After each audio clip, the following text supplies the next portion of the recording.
Hello and welcome to the Business of Betting podcast. Today I'm joined by Andy Molitor. Andy, thank you very much for coming on. Before we get into this episode, make sure you follow us on Twitter @BettingPod and check out the website businessofbetting.com. Guest suggestions are much appreciated. This podcast is proudly sponsored by Betfair Proprietary Limited. Betfair operates a betting exchange and is licensed in the Northern Territory of Australia. Residents of Australia can join Betfair by visiting betfair.com.au and support this podcast by using promo code BOBPOD. Please gamble responsibly. So thank you for listening, and I hope you enjoy this episode of the Business of Betting podcast.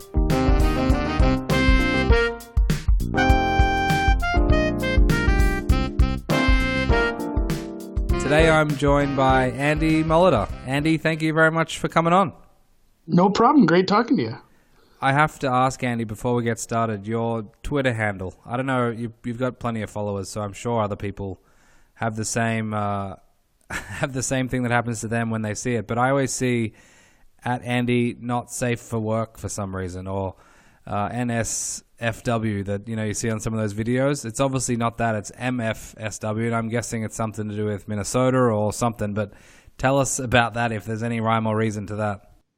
I guess I'll get into it later, my early days on Twitter, but I was just going to follow people on Twitter. I wasn't really going to interact with anybody, so I went with the here's my name, give me an account, and I got a lot of grief for that eventually. People were giving me a hard time because I had one of those burner account numbers where it was Andy, it was just @AndyM, like 567843219 or whatever, and my compatriot, the Whale Capper, came up with that one. We brainstormed for a week, couldn't come up with anything better.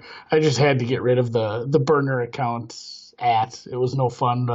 People trying to tag me in that, they're not going to go look that up. So maybe safe for work, mostly safe for work. It's many times, many places it's been tried to figure out, and we don't even know what it stands for.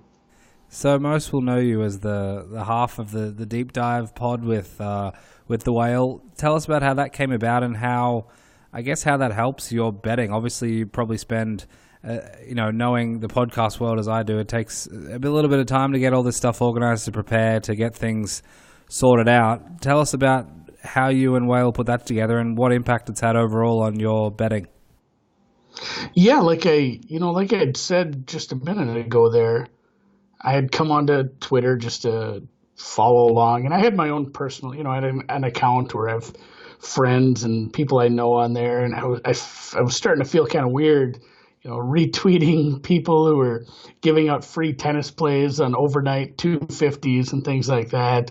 So I created the secondary account. I bet plenty of people have done this. You create your own little Finsta just for gambling Twitter, and I ended up, finally interacting with some people, and it's weird that it's, we mostly talk NFL almost exclusively, especially during the season, but Whale Capper and myself ended up meeting talking tennis. He used to post a lot more tennis.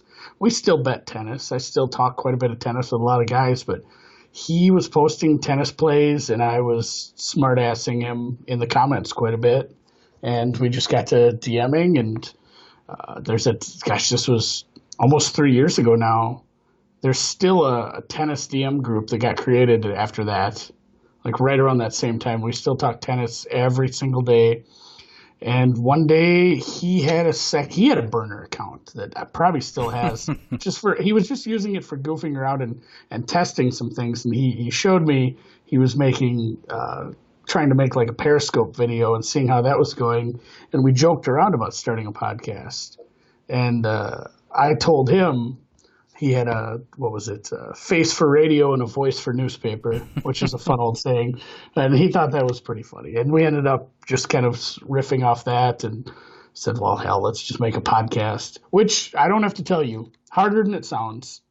A lot of bumps in the road, a lot of figuring things out. We've used a lot of different recording methods, but I think we've got it halfway nailed down for still being pretty guerrilla radio over here. And from there, it's been over 2 years. We've been doing it for over 2 years, over a couple hundred episodes, and it has been such a boon to teaching me the ways of being a better gambler. I don't think there's anything more important than networking in almost anything. But I think maybe we were a little lucky as far as like getting maybe fast tracked. You want to say it in the education, and you can probably speak to this too.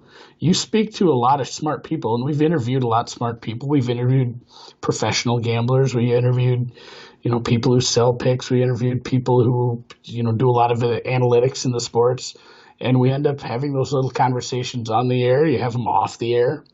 Yeah, there's been a few times where we've done an hour podcast, and we've had somebody on the line for 3.5 hours, where we talk a whole bunch before and a whole bunch after. And I've gleaned so much from those conversations. It's been really awesome, just talking to so many smart people, learning so much. And there'll often be a little DM on the side between Whale and I afterwards, like, oh my God, I didn't realize X, Y, and Z and all these things that we just learned in the last few hours. So that's been, like I said, it's just been a fast track to learning. And the internet's a nasty place. There's a lot of nasty people. Gambling Twitter can be pretty toxic at times with a lot of the hate and the trolls. But if you sift through that and find the good people out there, you can learn so much. And I think that's kind of where I'm at. Yeah, I was going to say there's no shortage of, let's just call it feedback in the gambling Twitter world. And it's amazing. You put things out in the public domain, you often have no idea how they're going to land, or if they're going to stick, or if they're going to fall flat. And then, sometimes you get a couple of nice comments out of it. But generally, as things go, there's plenty of negativity. And certainly in our world, I wanted to ask, because you guys you've sent earthquakes out into the world with some of your podcasts, and certainly in Gambling Twitter. I remember the time you probably had 3 or 4 weeks in a row where I think you covered the tout industry, you covered affiliates, you covered 4 or 5 things in a row where it was really igniting the gambling Twitterverse. And most people who are online involved in our space with the sports betting podcast world were pretty active around that time. Do you remember that period of time when you were sort of stoking the fire on a few different things that often aren't talked about in too much detail? Yeah, that was a wild month there. We just, after one of those came out, said, well, let's just hit all the nasty topics right in a row, I guess. But the first year we did the NFL podcasting, and then we got to the off season and said, this is fun. We're enjoying ourselves. Let's touch on a bunch of topics that we normally wouldn't have time for with the NFL, interview some people. So that first off season was kind of just touch and go as far as, we'd spin ideas at each other. I believe we had that was the Winter Olympics year even, where we had some time to fill with that.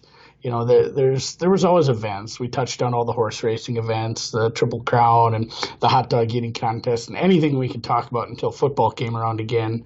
But then, yeah, like you said, last year, we tried to take all the stuff we'd learned, and maybe spread it out a little further to anyone who was listening, put out some evergreen content.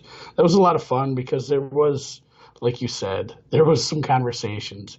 And if I had to guess between those the 3 big ones, the affiliate model, touting, and closing line value, I wouldn't have thought closing line value would have been the most controversial, but geez. That's a topic that still gets pounded into the ground, and you have people standing pretty firm on both sides of it. But I can strongly say closing line value and the efficiency of highly liquid betting markets was probably one of the biggest realizations I've ever had as far as, in sports wagering space for sure. So that, it didn't just get discussed by a bunch of trolls either. It was really interesting because, there was a lot of smart people discussing it back and forth. There were some professional handicappers going back and forth on that. And I think a lot of the points got splayed out there for people to see, and it really hammered home some of the things we were trying to push on that one. Absolutely, yeah. And it was very noticeable because I think there's some consensus land when it comes to closing line value that most smarter people will congregate around, and then there's some sort of blurry gray areas that might not be as clear, and then there's some, I guess, less than controversial areas that hopefully no one would tend to land on if they did a fair bit of research into closing line value. But even some very smart people, or smarter people in the world of gambling Twitter, if that's a thing, were heading to that way, which was really interesting. And I guess that's the value of certainly you guys talking about it. And I like the raw quality to it all, where you really are just having a conversation. There's no editing. There's no I'm sure there's not days and days of preparation and trying to make every word count and every word perfect. It really is a true deep dive into it, and everything's on the table, everything's exposed, and you guys are just trying to figure it out. Yeah, it's funny you say like the editing and the prep. We do prep, and a lot of the prep for the NFL, it's fun because most of my prep for the NFL is just stuff I'm doing anyway. I'm wanting to bet the NFL. I'm interested in watching and following the NFL. The DM groups on Twitter, people I speak to in real life, and then just all week long, the NFL's coming up, and we're tracking injuries, watching the markets, things like that. So the preparation for the regular podcasts are pretty easy, I guess. It's something I'm going to do either way, but. Yeah, there was one very early on that I got a call when I was driving home from my office from Whale, from Drew, and he said, "Hey, we didn't record that one. Like that one didn't get recorded." And it was an hour or something that we just didn't get recorded. And I said, like that was one of the regularly scheduled ones. Like that kind of has to go out. We made a commitment. Do you just want to re-record it tomorrow?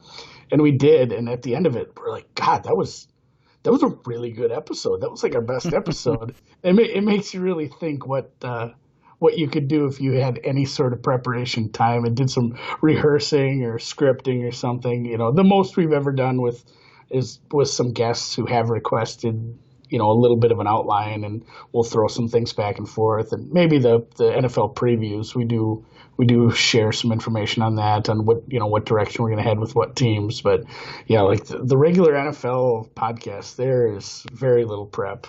So it is usually from the hip, and you can tell because sometimes we say some stuff that doesn't make any sense if we miss some news.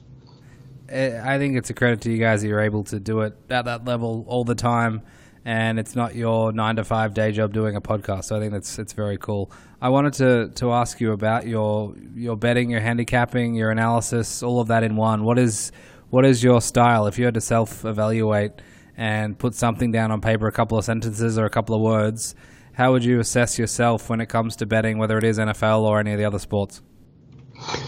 I think, and this is probably one of the lessons that has stuck with me too, is you can't pigeonhole yourself as, I'm very contrarian, or I'm very analytical, or I always play with my guts. People, if you start thinking you have to bet a certain way, you're probably going to end up having some bad results. I think every market is just so different as far as, you talk about the CLV thing, and that's something I've come to grips with, after I made my closing line value realization, and I was a fully believer in it. I was a staunch CLV guy. I'd argued with people about it a little, and maybe I was a little off base with how hardcore I got there. I was militant for a few months, and I think I've come to the realization that CLV is a bit of a spectrum, I guess, as far as, CLV isn't going to matter on a $25 prop. It's going to matter a lot on an EPL bet or an NFL bet or anything in a huge liquid market. There's a big difference. And I think the same thing goes with betting any of these markets. You said a couple sentences. I'm not doing very good at that, I guess. But, just different markets have to have different approaches, I think, is my sentiment. That would be it in a nutshell. You can't go looking at the college basketball market in the same way you're approaching the NFL market, just based on how the markets move, the kind of people that are betting into them, how often the games occur, how liquid certain markets are. Just no two markets can be approached the same way, I don't think, at least not with a high measure of success. And with that said, I think I've found that there's markets I shouldn't bet if I don't have the time, knowledge, or, the basic know-how. There's things where I mean, I can go bet hockey, but I'll probably lose money. So that's probably lesson number one for a lot of people. When you come across things that you're not very good at, or you are terribly bad at, or you just completely suck at, how do you go about rectifying that, or how do you go about smoothing out those weaknesses, or being able to, I guess, overcome some of those things that you're just not going to be able to be, I guess, world class at when it comes to betting and handicapping?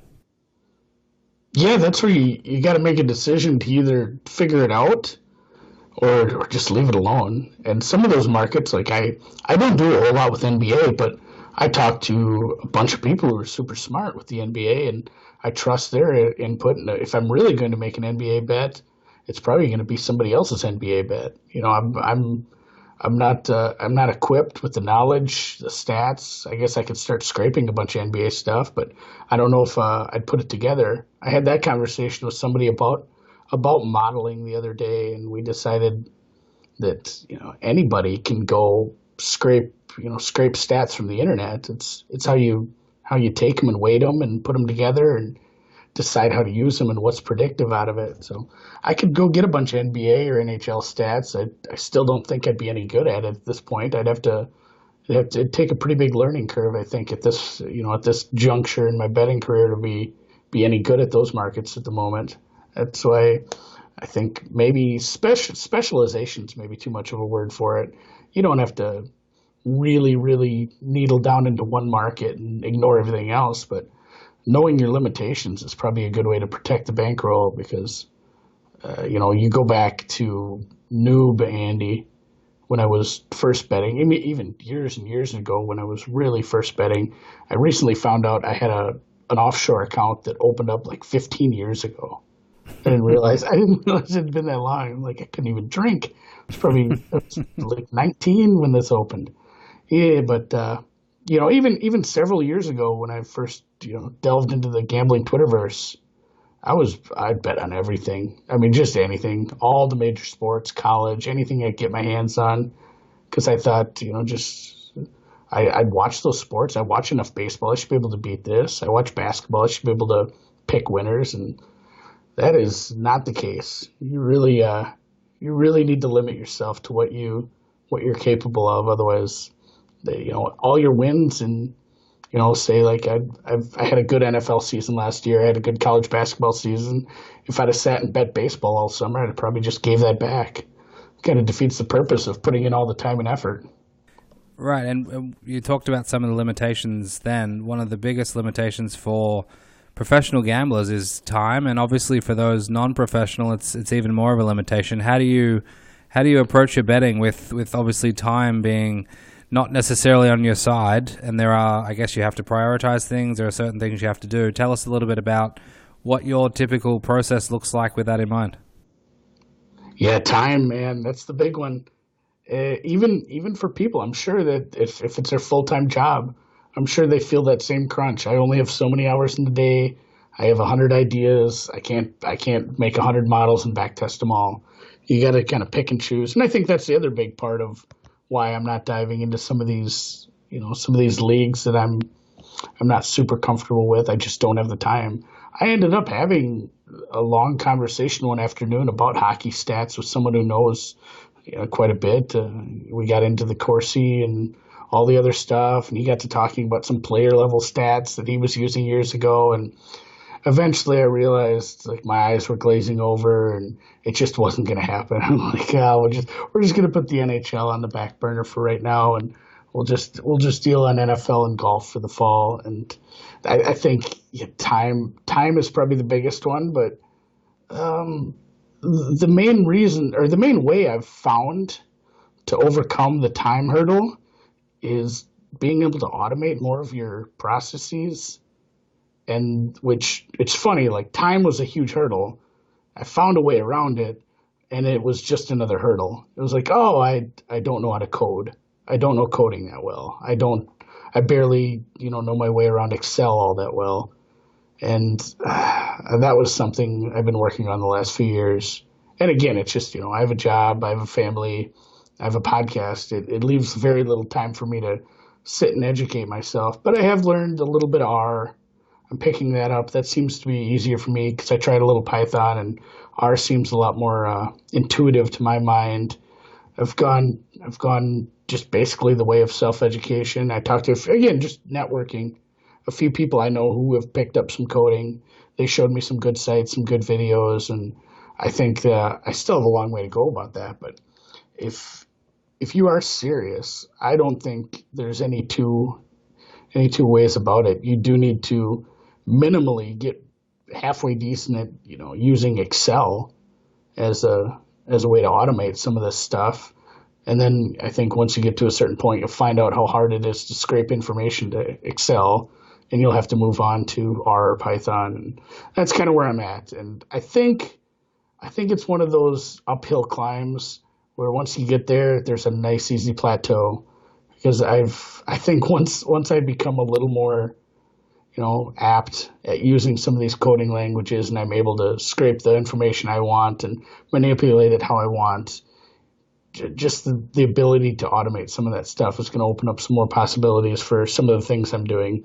Because I bet a lot of golf over the summer, and it was just super time consuming, scraping all the data by myself and manipulating it by hand, and in a lot of cases on Excel. And I think if I can speed up that process, that's going to be huge. It's going to be really, really important. And I mean, 100 people, I'm sure you've had people say this on the podcast before. It's 2019. You got to learn how to code.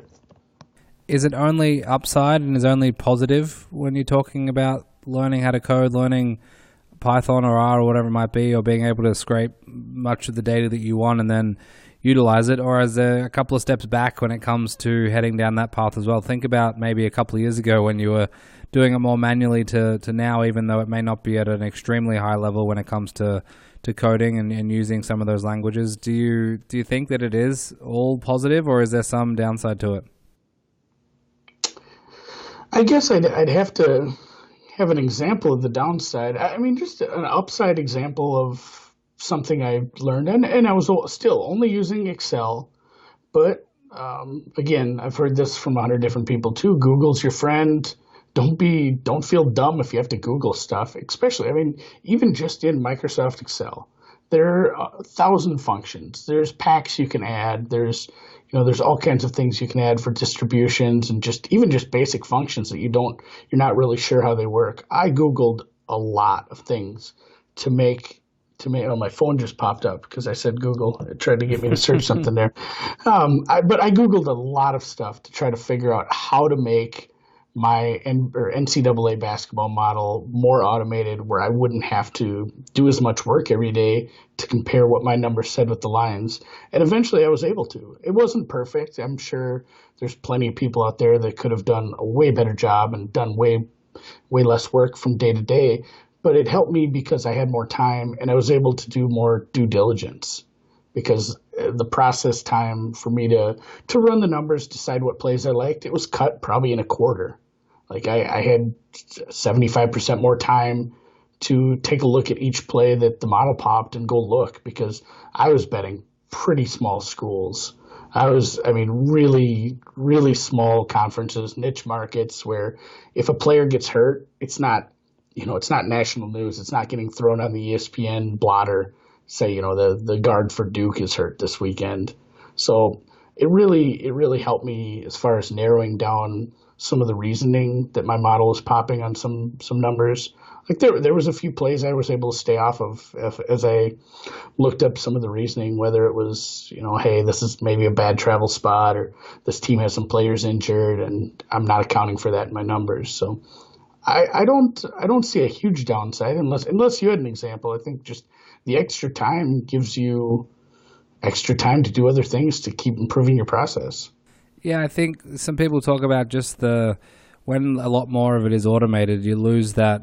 I guess doing it manually, you feel like you're more ingrained into the process. You're more ingrained as part of the handicap sometimes, or the analysis, as opposed to, the numbers crunching. Using some of the coding languages and using some other ways to automate it. I guess a lot of people tell me they feel less certain in the beginning, certainly, about their I guess, whether or not the data is correct, whether or not their process is correct, whether or not these numbers make any more sense than doing it more manually with obviously the reading, and then even using minor Excel and stuff like that. Sometimes that can be lost, or just maybe taking a season where you're betting far smaller, you're less confident overall in the entire process, but that one season where you might have taken a step back or two, that'll make you, I guess, propel forward in the next couple of seasons, because you'll be able to have more confidence in what you've learned, what you've done already, and then hopefully it may not be, season one of NFL where you're trying new things with Python and R, but it might be 3, 4, 5, 6 seasons down the line where you can utilize all of those skills and you're willing to take a back seat for a while until you're far more confident in those skills. Yeah, no, I get that totally. And I don't think there'll ever be, and maybe someone can discount this, but I don't think personally myself, no matter how good I could ever get at coding, scraping, weighting the numbers, and putting together my own proprietary algorithms to determine, whether I should make a play or not, I don't think I'll ever have like a black box model. If that, that's what I think that's kind of the jargon they're using for that. And I don't think maybe anybody should, where you're just inputting inputs and taking the outputs and betting them. I don't think I could ever get to that point. And that's just like I was saying, I loved having the extra time so I could add to the process, give it a little more, research that wasn't just comparing numbers that I'd smushed together in a spreadsheet. I was able to actually do some due diligence on the actual game, check out, a few more factors and take that into the handicap too. Because, just like I said, with no two markets are the same. I don't think any two handicaps are the same, even within the own, a single market. You do need to take each individual bet and kind of turn it over a few times, maybe make a case against it. But still with the modeling, it was a nice step as far as having something to base everything off of, especially once I did a few tweaks. And there were times where if I would have just black box bet it, I would have probably got some really bad results. There were some things that I just couldn't figure out with college basketball last year. For example, some of the really, really good teams that are technically in a mid-major conference, like a Gonzaga, a Nevada, a few of these teams that are, they're in a small conference, but they're head and shoulders above. They're a ranked team. My numbers said to just bet against them every week, all the time, every time, no matter what. And eventually I realized, that's just they're outliers. They're tail. It's a long tail of the distribution as far as the teams that are all in these small conferences. They aren't able to be quantified by the numbers I'm using. They need adjustments, and I ended up just throwing them out because I wasn't comfortable with the adjustments as far as what I thought they should be. I didn't know if I'd be able to make the right adjustments on them, and I ended up just taking some of those and throwing them out. And that's where I think, like you said, I didn't just let the spreadsheet dictate what I was doing. I kind of put my own thoughts into it too.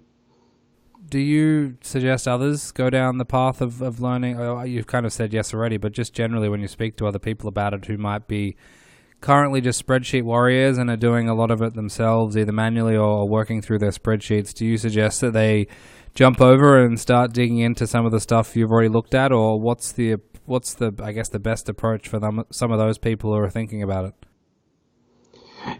I think so. I think you should, if you have the time, the energy, and the willingness, because it's not, even like 10, 15 years ago, I'm not sure that you could learn this sort of stuff for free like you can today. Yeah, no way.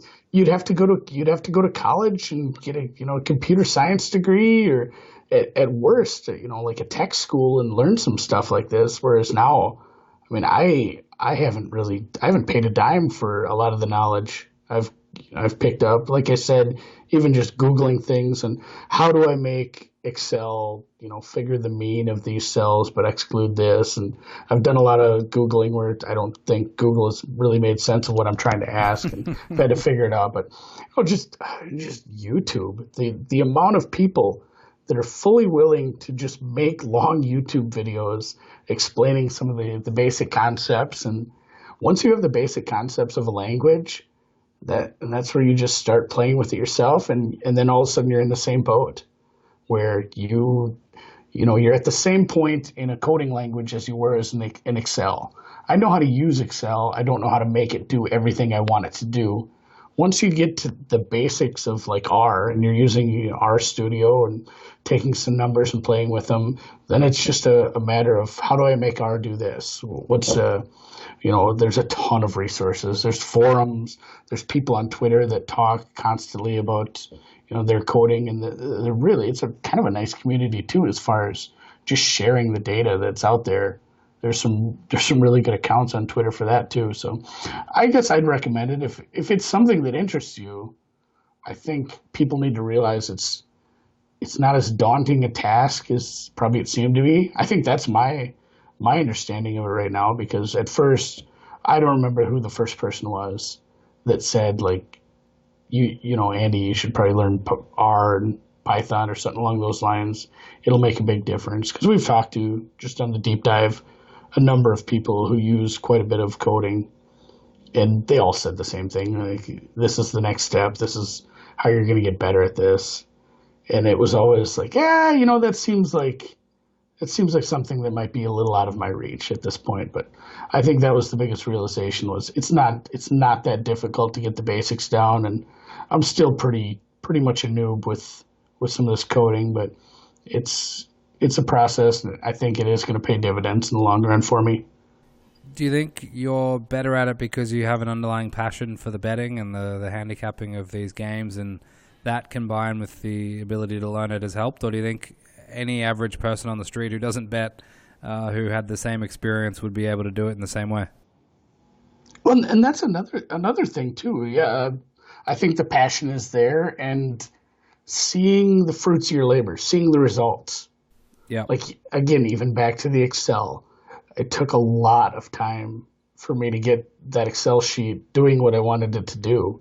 And I have a bunch of different Excel sheets that are doing a bunch of different things over the past few years, and not all of them very successfully. Some of them were abandoned pretty quickly. But once you see the end results, it's like, oh man, that was worth the time. Like, it absolutely, and I think it's going to be the same case with some of the coding stuff. Once I'm up to snuff and getting it doing some of the things I want it to do, the same goes with math. I've spent a lot of time learning. I say learning. I'm going to say relearning, even though I'm not 100% sure I learned some of this in school, because I think I've forgotten more math than I can remember. But some of these things that you probably said in school, like, when am I ever going to use that? It's no fun just taking math classes and trying to get a passing grade. For a grade is, what is a grade except to get a degree? And, in the case of learning some of the math that you use every day in betting, it's a lot more fun when there's a tangible result and it's useful. So picking up some of the underlying math concepts, that's been fun too. I think it's the same kind of deal as the coding. Just spending the time actually figuring out some of the underlying math behind some of the processes and some of the key understandings about betting. That's been a lot of fun too, just because you're seeing a result at the end. So let's jump to the betting then. Tell me, are you better at betting after going through a number of years of doing it in obviously different sports and different approaches? Do you think that's true? Whether it's just being able to watch a screen and see lines moving and be able to predict it a little bit better, or be a bit quicker at acknowledging certain things and things like that? Do you think you've grown in that space as well as the handicap and analysis that we've talked about and the coding stuff? Oh, I mean, yeah, for sure. I mean, just go look at my bank records as far as not having a bunch of reloads. I can remember back when I was younger, and it was very, very small betting, but I couldn't make a deposit last more than a couple weeks in the NFL. And I mean, that was just kind of the case. And I think a lot of people are there where it's just betting isn't a game they're beating. It's just one of the expenses they have for the month Like, oh, I gotta put more in, or I gotta pay the bookie, or I gotta bring more cash down to the sports book to make my bets this weekend. I don't have any winning tickets to bring, and I mean that's where I was. That's where I was early on, and even like I said when I first joined up on made my gambling Twitter burner account that was just going to be for following along because that was that was exciting for me when I first saw that people were just posting free plays. Like, oh man, people are just putting free plays on here, and I'm just going to bet what they bet because they have to know what they're talking about. They're putting it on the internet. Like, I'm just going to follow these people and probably get rich. And I don't have to tell you how that went. So that was just more of me, reloading these offshores. And the last couple of years, I won money in the NFL. I did pretty decent on some future bets. The networking thing, again, back to the networking thing. I've made a lot of future bets over the past few years based on people I trust that give me good information. And even some of it's not like behind closed doors, secret meetings as far as, hey, you should bet this and don't tell anybody. I mean, there's people out here, good people that are just putting good information out on the daily. Like I have a Joe Burrow Heisman 100-1. There's people that have 200-1. I mean, there's just some good college handicappers that are putting that information out before the season. Like I'm sitting real pretty on that. Yeah, I mean, absolutely. I have plenty of bad future bets, but I cashed a Rookie of the Year bet today in the MLB thanks to somebody. And like I said, I don't really follow the Major League Baseball markets all that close. That was 100% someone else giving me some information. So I think between that, just having a good network of people to pass on good information in the markets I don't bet, and having learned all the lessons I've learned in the past couple of years, whether it's closing line value, taking the actual time to watch the markets, timing your bets. I was the guy who'd made all my NFL bets on Sunday morning, like an hour before the game. Quickly, you're not getting a lot of closing line value doing that for the most part, unless you consider yourself the buyback. The market entry, we learned that was such a big thing. Tracking your bets. Well, you really don't know how bad you're doing until you put it to a spreadsheet when you're first doing it. That was an eye-opening realization for me. Just the self-evaluation of like, what am I doing betting 75 plays this week already? Yeah, you're going to tighten up quickly if you actually take a look and do a self-evaluation. So all the stuff we've learned from everybody else over the past couple of years, it's been nice to take some money out of the sports books.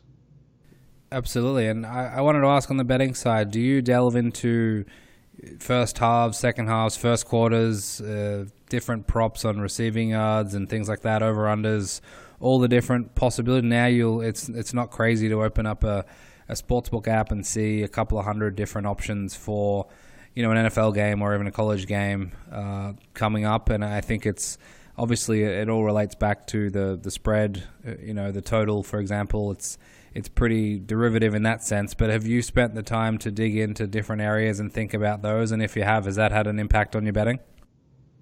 I haven't gotten too deep into derivatives. Again, it's another time thing.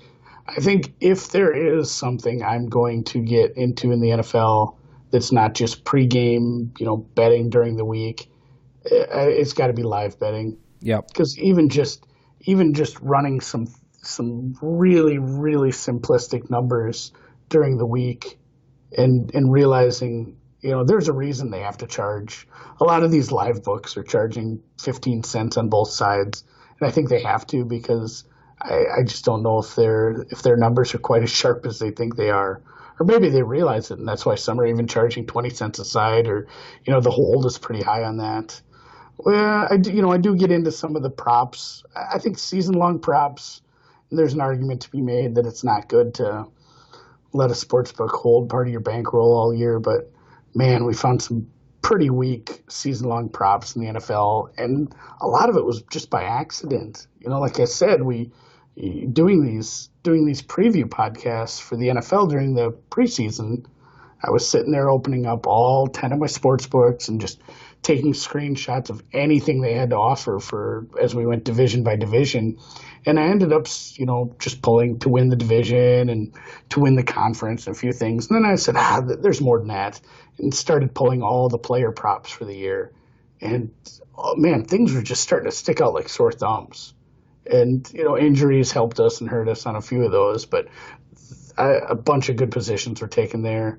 I think I'm not quite there with the time as far as player props for games, but that's another one where I know some people who are.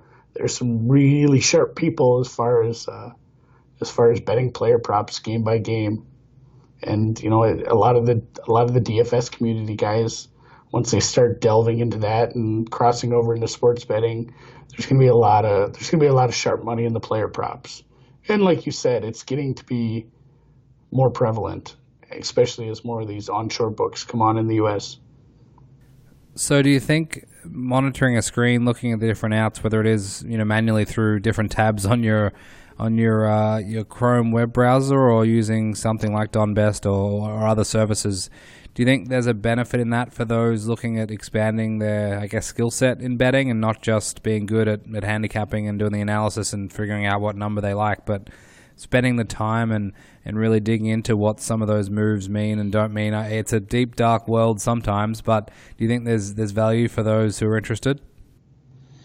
Yeah, absolutely, and especially in the bigger markets in the NFL. I think maybe outside of the betting and the podcast and just being right's fun. I mean, not even winning the bet, but just really nailing a bet and being right. The Pittsburgh game by me and Whale and honestly a whole bunch of other people kind of had the same thoughts, and that felt good to just kind of nail the handicap there with the Pittsburgh pass rush causing havoc and Pittsburgh being in that game. That's probably the best feeling, the most fun there is. But the second most fun thing is just watching the markets through the week. And, we do a podcast right away on Sunday when the markets start to open again after the games. And, in real time, you can see moves coming in. And as you track it, when limits go up later in the week, you get to see, was that an actual position? Was somebody there's been some pretty heavy fake outs in the NFL where the money comes in one way for the first couple days, limits go up, and all of a sudden Thursday just gets hammered the other way, where something's obviously getting set up for somebody to come in heavy on the other side. And just the things we've learned about who's moving numbers at what time from behind the scenes. It's been really interesting to have a better grip on what should be discounted and what should actually be taken into the handicap when you're watching the NFL markets. Because just open up even like the SBR screen, or I use an app that's just a free app called Scores and Odds that you can find on any phone, and just watching those numbers pop right away on a Sunday and they start to move right away. It's one of the more interesting things, I think. And do you, keep that somewhere internally when you're looking at the screen? You might see, geez, the Detroit Lions every Sunday, they keep, dropping half a point or a point straight away, or there's different things you can pick up that kind of get embedded into your DNA when you're betting? Yeah, and even just some of the early on, there were some totals that were, I just didn't agree with right away, and it said, there's not a strong case for some of these maybe, but it's off. Like, it's off as far as maybe market perception is a good way to say it. Like, maybe I don't stick this bet out. Maybe I don't see it to, all the way through, and I'll buy out later. But you do have that option where you can just see, like, the market's not going to put up with that. 51's too much. That's going to get bet down to 48.5, 49. And if you don't like your closing line value, you can shoot for a tiny little middle, or just buy your way out, or buy your way out for part of it. I've done that on quite a few Sundays where I've taken positions and just shot for a middle, or something changes later on and you're still sitting on value. You can always find your way out of it. So I think having a grip, having a little bit of having your own model, having your own numbers, and having a grip on what the market perception is of teams and what things normally happen on a Sunday. That's going to help you quite a bit. So I was listening to one of your shows, and I think it might have been the very first game of the season. I'm a Falcons fan. I think you guys were talking about Falcons, Vikings, and I assume you're a Vikings man. Do you have a sense if you're better or worse betting on your own teams or teams you follow or teams you like, or people who bet who went to certain colleges that have pretty strong basketball or football programs? I'm always curious to talk to people about that and if they think they're better at picking those teams or worse, and also if they've been tracking it like you might have been yourself. Do you know if you're better at betting on the Vikings or against the Vikings or how that plays out? I don't know if I have a Viking specific track. I should go back and look over the last couple of years because I have bet on or against them. And oh boy, it goes back to a couple. This is one we didn't do when we did heuristics, cognitive biases. This is maybe the hardest cognitive bias, is being a fan, because how many people do you think get into this and weren't a fan of sports at all? I'm sure there's some people like that. There's real hard number nerds that don't care for sports at all, but everybody's got favorite teams. That's so hard. It's so difficult, I think, to separate yourself from fandom. And I think that's where I do have to take a lot of steps back when the Vikings are involved. I think my fandom has that flame is cooled from when I was a younger man. I used to live and die. I cried after they lost to the Falcons in '98. Granted, I was like, a junior high kid, but I used to take losses really hard.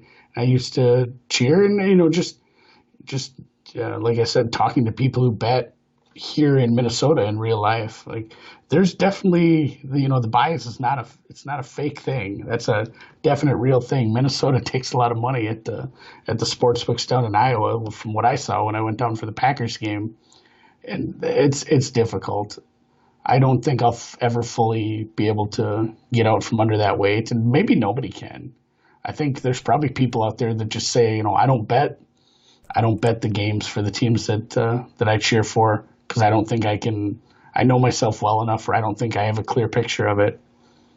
Yeah, and I think maybe there's those who are doing only black box betting and they can somehow figure it out. But it's funny, it seems to go in, I guess, waves or cycles where for a while I was very much on the train of, it's my team, I have no idea, either way I suck. And then for a while there I was like, look, if I really, really like them to win, they're probably going to lose type thing, and it was always a negative thing. And then eventually it came back around. I was like, no, I'm pretty good at picking when I think they're going to lose, and then they play pretty crappy, and then they tend to lose. But now I think I'm at the point where I just have no clue, and I don't think the Saints game on the weekend helped that too much, or trying to pick the week the Falcons were going to come out of that slump before the bye and going pretty ordinary at doing that. And I think it's just one of those things that I think it is a bias. We think we know more than we know, and we don't, and then it just gets more agitating as you get more deeper into it.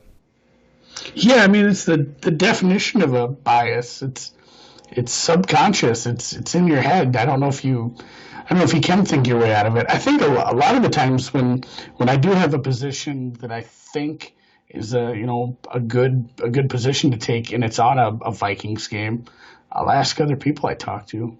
I talk to 5-6 people every single day about the NFL, and a lot of times I'll just have to get their opinion.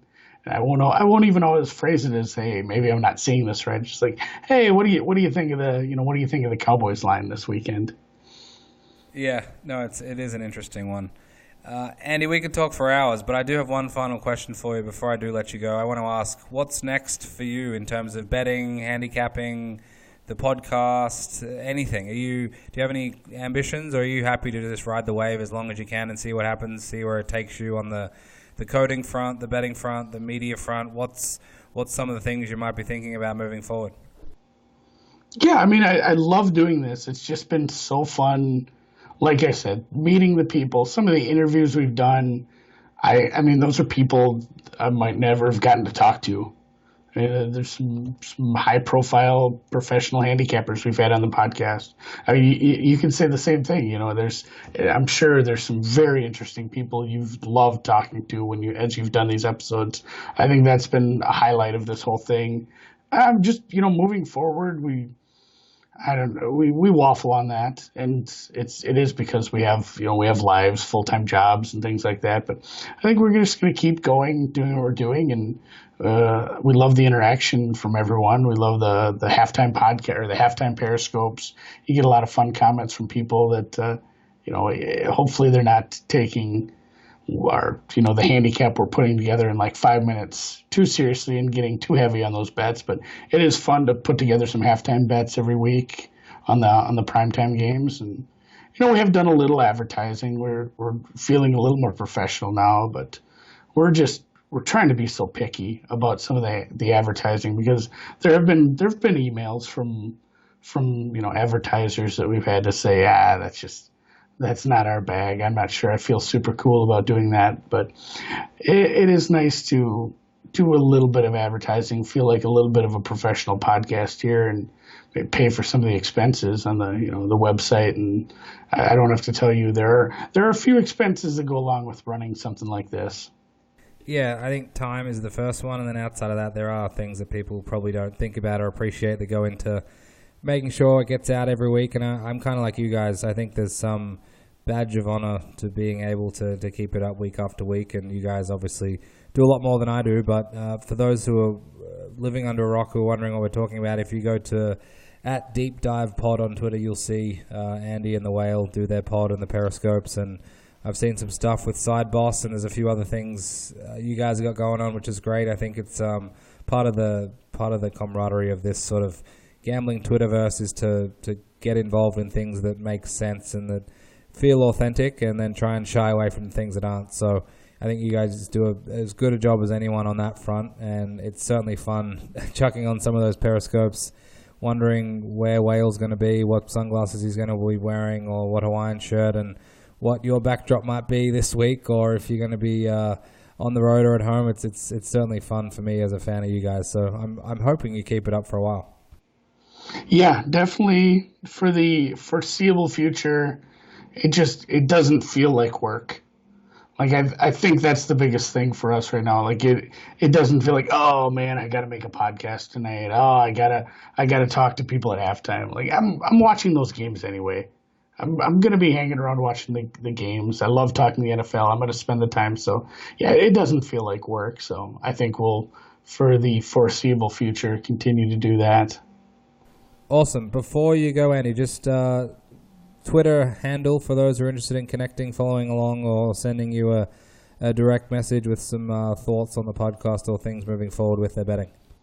Oh, and yeah, like you said, the podcast, it's at Deep Dive Pod. My handle on Twitter is at AndyMSFW. Just 8 letters. Pretty easy. Awesome. Andy, thank you very much for coming on the show. No, thanks a lot. It's been great talking to you, Jake.